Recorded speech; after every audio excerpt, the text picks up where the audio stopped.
ಇಂದಿನ ಈ ಕಾರ್ಯಕ್ರಮದಲ್ಲಿ ದಿವ್ಯ ಸಾನ್ನಿಧ್ಯವನ್ನು ವಹಿಸಿರುವಂತಹ ಶ್ರೀ ಮಣಿಪುರ ವೀರ್ ತಿಶಾನಂದ ಸ್ವಾಮೀಜಿ ವಿರಕ್ತ್ ಮಠ್ ಸ್ವಾಮೀಜಿಗಳಿಗೆ ನಾನು ತಮ್ಮೆಲ್ಲರ ಪರವಾಗಿ ಹಾರ್ದಿಕವಾಗಿ ಸ್ವಾಗತವನ್ನು ಕೋರುತ್ತೇನೆ.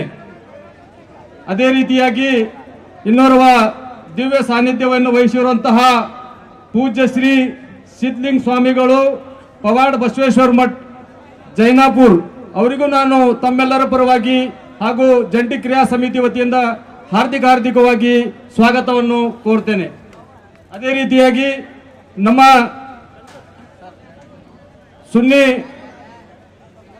ಜಮಾತ್ನ ಅಧ್ಯಕ್ಷರು ಹಾಗೂ ವಕ್ಫ್ ಬೋರ್ಡ್ನ ಸದಸ್ಯರು ಆದಂಥ ಧರ್ಮಗುರುಗಳು ಅಂತ ಸನ್ಮಾನ್ಯ ಶ್ರೀ ಹಜರತ್ ಸೈಯದ್ ತನ್ವೀರ್ ಪೀರ ಹಾಸ್ಮಿ ಸಾಹೇಬರಿಗೂ ನಾನು ಹಾರ್ದಿಕವಾಗಿ ಸ್ವಾಗತವನ್ನು ಕೋರ್ತೇನೆ.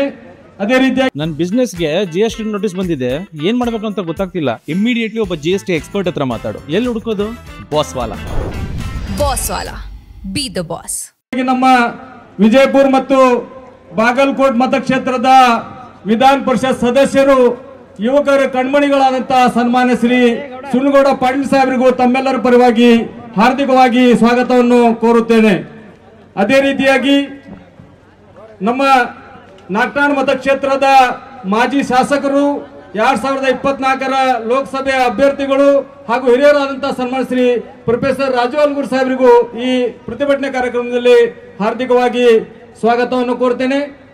ಈಗ ಈ ಪ್ರತಿಭಟನೆ ಸಭೆಯನ್ನು ಉದ್ದೇಶಿಸಿ ನಿಮ್ಮೆಲ್ಲರ ನಾಯಕರು ಯುವಕರ ಕಣ್ಮಣಿಗಳಾದಂತಹ ವಿಧಾನ ಪರಿಷತ್ ಸದಸ್ಯರಾದಂತಹ ಸನ್ಮಾನ್ಯ ಶ್ರೀ ಸುನಗೌಡ ಪಾಟೀಲ್ ಸಾಹೇಬರು ಮಾತಾಡಬೇಕೆಂದವರಲ್ಲಿ ವಿನಂತಿಸುತ್ತೇನೆ.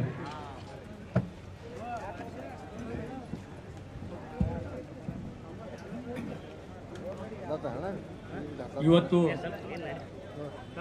ವಿಜಯಪುರ ನಗರದಲ್ಲಿ ಹಮ್ಮಿಕೊಂಡಂತ ಈ ಒಂದು ಪ್ರತಿಭಟನೆಗೆ ವೇದಿಕೆ ಮೇಲೆ ಉಪಸ್ಥಿತರಿದ್ದಂಥ ಎಲ್ಲ ನಮ್ಮ ಬಿಜಾಪುರ ನಗರದ ಎಲ್ಲ ಪರಮ ಪೂಜ್ಯರೇ, ವೇದಿಕೆ ಮೇಲೆ ಉಪಸ್ಥಿತರಿದ್ದಂಥ ಎಲ್ಲ ಹಿರಿಯರೇ, ಈ ಒಂದು ಪ್ರತಿಭಟನೆಗೆ ಪಾಲ್ಗೊಂಡಂಥ ಎಲ್ಲ ನಮ್ಮ ನಗರದ ಹಿರಿಯರೇ ಹಾಗೂ ಯುವಕ ಮಿತ್ರರೇ, ಇವತ್ತು ನಮ್ಮ ಬಿಜಾಪುರ ಜಿಲ್ಲೆ ಅಂದ್ರೆ ಹೆಂಗಪ್ಪ ಅಂದ್ರೆ ಇದು ಸರ್ವಧರ್ಮದ ಶಾಂತಿ ತೋಟ ಅಂತೇಳಿ ಹೇಳ್ತೀವಿ ನಾವು.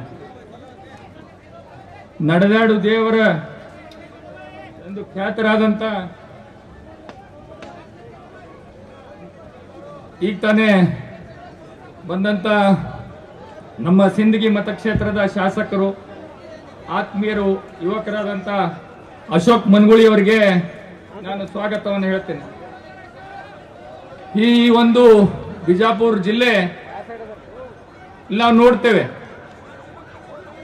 ಎಲ್ಲ ಸಮಾಜದವರು, ಹಿಂದೂ, ಮುಸ್ಲಿಂ, ಕ್ರೈಸ್ತ, ಸಿಖ್ ಎಲ್ಲ ಧರ್ಮದವ್ರು ಯಾವ ರೀತಿ ಅದೀವಿ ಅಂದ್ರೆ ಸಾಕಷ್ಟು ಕಡೆ ಉದಾಹರಣೆಗಳು ನಾವು ನೋಡಿದೀವಿ. ಇವತ್ತು ನಾವು ತಿಕೋಟದಲ್ಲಿ ನೋಡ್ತೇವೆ, ಅಲ್ಲಿ ಹಾಜಿ ಸಾಬ್ ಬಡ್ಕಲ್ ಸಾಬ್ ದರ್ಗಾಗೆ ಇವತ್ತು ಅಲ್ಲಿ ಹಿಂದೂಗಳ ಮನೆಯಿಂದ ಇವತ್ತು ಮಾದ್ಲಿ ನೈವೇದ್ಯ ಹೋಗ್ತದೆ.